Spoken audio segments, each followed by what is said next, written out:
تو اللہ تبارک و تعالی مختلف ایام میں مختلف زمانوں میں کچھ خاص زمانے اللہ تعالی نے متعین کر دیے ہیں جن کو خاص تقدس سے نوازا ہے، اور ان کا مقصد یہ ہے کہ انسان جب اپنی دنیاوی ضروریات میں منہمک ہو کر اپنی روح کو بھلا بیٹھا ہے تو اس کو پھر واپس لایا جائے اور روحانی ترقی کی طرف اس کو متوجہ کیا جائے۔ اس کے لیے اللہ تعالی نے کچھ دن مقرر کر دیے، ورنہ دن تو دیکھو سب ایک جیسے ہیں، رمضان کا مہینہ ہو یا غیر رمضان ہو، سورج طلوع ہوتا ہے اور غروب ہوتا ہے، دن میں اجالا ہوتا ہے، رات میں تاریکی ہوتی ہے۔ ایک خاص گردش جو شمس و قمر کی ہے وہ اسی طریقے سے چلتی رہتی ہے، دیکھنے میں رمضان کے دن میں اور غیر رمضان کے دن میں کوئی فرق نہیں۔ لیکن اللہ تبارک و تعالیٰ نے اس رمضان کے مہینے کو کہہ دیا یہ میرا مہینہ ہے، یہ میرا مہینہ ہے، یہ میری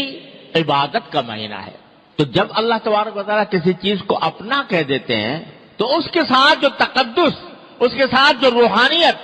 اور اس کے ساتھ جو عظمت وابستہ ہوتی ہے وہ عام چیزوں کی طرح نہیں ہوتی۔ دیکھو کعبہ شریف کو، کعبہ شریف کی عمارت کو دیکھو،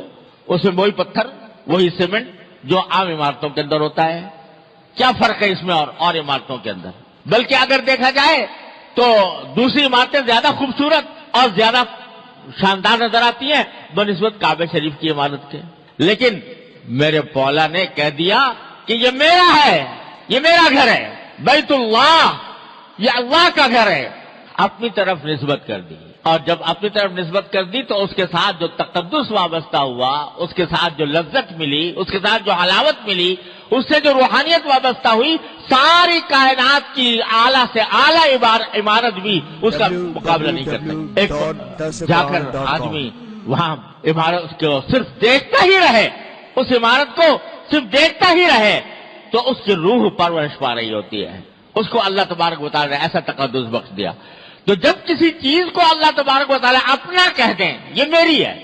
تو اس سے جو تقدس، اس سے جو روحانیت وابستہ ہوتی ہے وہ اور کسی چیز سے نہیں ہو سکتی۔ تو رمضان کا مہینہ بھی عام مہینوں کی طرح تھا، لیکن میرے مولا نے کہہ دیا یہ میرا مہینہ ہے، میری عبادت کا مہینہ ہے۔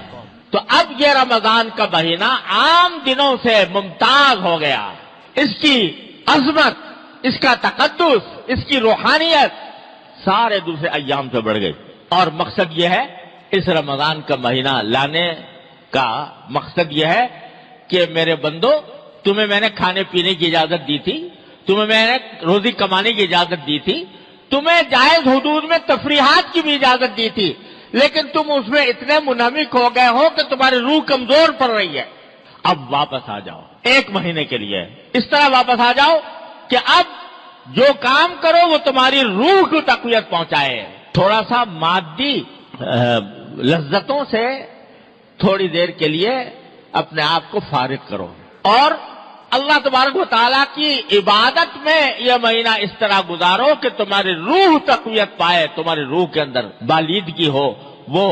تمہیں روحانی ترقی حاصل ہو۔ یہ ہے در حقیقت اس رمضان المبارک کا فلسفہ اور اس کی حکمت کہ اللہ تبارک و تعالیٰ نے یہ مہینہ